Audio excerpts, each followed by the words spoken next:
চট্টগ্রামে টানা বৃষ্টিতে নগরীর বিভিন্ন এলাকায় জলাবদ্ধতা দেখা দিয়েছে। এতে দুর্ভোগে পড়েছেন সাধারণ মানুষ, শিক্ষার্থী ও পথচারীরা।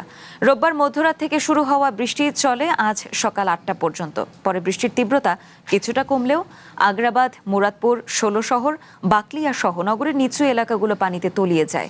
এতে নগরীর বিভিন্ন সড়কে যানবাহন চলাচল ব্যাহত হচ্ছে। এছাড়া নগরীর বিভিন্ন এলাকায় দোকানপাট ও ব্যবসা প্রতিষ্ঠানে ঢুকে পড়েছে বৃষ্টির পানি। এতে দুর্ভোগে পড়েছেন ব্যবসায়ীরাও। আবহাওয়া অফিস জানিয়েছে, গেল ২৪ ঘন্টায় ১৮৯ মিলিমিটার বৃষ্টি রেকর্ড করা হয়েছে। লঘুচাপ ও মৌসুমী বায়ুর প্রভাবের কারণে চট্টগ্রামে আরও ২ থেকে ৩ দিন বৃষ্টিপাত হতে পারে।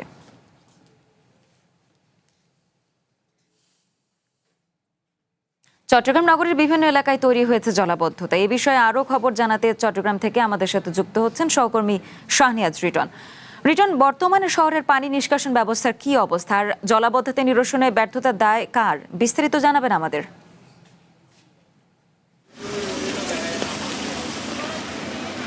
মিতু, আপনি জানাচ্ছিলেন যে ২৪ ঘন্টায় ১৮৯ মিলিমিটার বৃষ্টিপাত হয়েছে। আমি সেই তথ্যটা দিয়ে শুরু করতে চাই। তবে এই যে বৃষ্টিপাত, তার মধ্যে সবশেষ সকাল ভোর ৬টা থেকে সকাল ৯টা পর্যন্ত মাত্র ৩ ঘন্টায় বৃষ্টি হয়েছে ১০৯ মিলিমিটার। অর্থাৎ একসঙ্গে এত বৃষ্টি খুব কম সময় দেখা যায়। আমরা গত মাসেও দেখেছি এরকম অঝোরধারায় বৃষ্টি, এবং আজকেও হয়েছে, এবং যার কারণে হয়েছে যে বিভিন্ন জায়গায় নিচু জায়গাগুলোতে মূলত যে বৃষ্টির পানি জমে গিয়েছে এবং তার মধ্যে জলাবদ্ধতা তৈরি হয়েছে।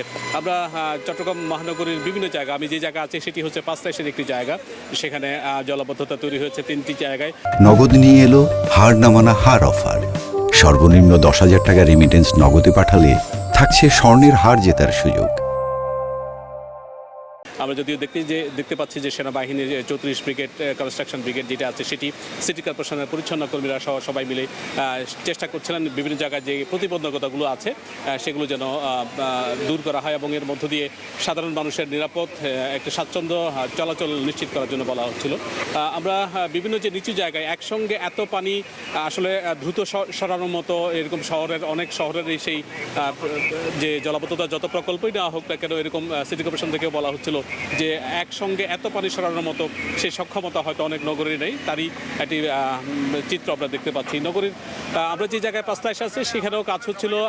চট্টগ্রাম সিটি কর্পোরেশন, চট্টগ্রাম উন্নয়ন কর্তৃপক্ষ সব মিলিয়ে তাদের যে জলাবদ্ধতা নিরসন প্রকল্প আছে সেগুলোর কাজ মোটামুটি অনেকটাই শেষের দিকে। তারা আশা করছেন আগামী বছর হয়তো আরও ভালো সুফল পাবে।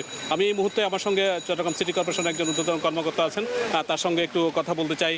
তিনিও কাজ করছিলেন, আমাদের সঙ্গে যুক্ত হচ্ছেন। আমি আপনার কাছে একটু জানতে চাই, আপনারা তো কাজ করছিলেন, এত প্রকল্প নেওয়ার পরও আসলে এই যে মানুষের দুর্ভোগগুলো যাচ্ছে না কেন, কি কারণ? আপনি জানেন যে গতকাল ২৪ ঘন্টায় যে ১৮৯ মিলিমিটার বৃষ্টি হয়েছে, পাশাপাশি আর সকালে ৬টা থেকে ৯টা পর্যন্ত ১০৯ মিলিমিটার বৃষ্টি হয়েছে। যে একসাথে এত বৃষ্টির কারণে বাড়ি মৌসুমের কারণে হয়তো একসাথে নেমে যাচ্ছে। আপনি দেখছেন পানি ১ ঘন্টা আগে যে পানি ছিল এখন আর নাই, এগুলো নেমে যাবে। আমাদের মাননীয় মেয়র মহোদয়ের নির্দেশ করবে, আমরা সকাল থেকেই বোর্ড থেকে আমাদের পরিচালনা কর্মী কাজ করতেছে, আমাদের প্রধান পরিচালনা কর্মকর্তা, সবাই আমরা একসাথে। কি আশা করছেন এই দুর্ভোগ থেকে মানুষ আসলে পুরোপুরি মুক্তি পাওয়া আদৌ সম্ভব হবে কি? ইনশাআল্লাহ। আমাদের তো আপনারা জানেন ৩৪ ব্রিগেড যে কাজগুলো করতেছে আগামী বছরে শেষ হয়ে যাবে। আশা রাখি ভবিষ্যতে অল্প আর ভবিষ্যতে এই দুর্ভোগ মানুষের জনগণের কাছে আর থাকবে না।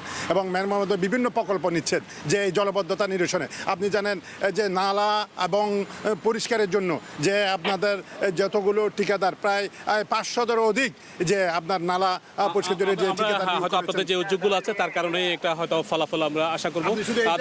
দর্শক যারা ছিলাম যে চট্টগ্রামের বিভিন্ন জায়গায় যে জলাবদ্ধতা হয়েছে এবং তার দুর্ভোগের কারণে সাধারণ মানুষ যারা, বিশেষ করে যারা সকালে যারা অফিসে যাচ্ছিলেন এবং স্কুলগামী শিক্ষার্থী, তাদের অনেক বেশ কষ্ট হচ্ছিল।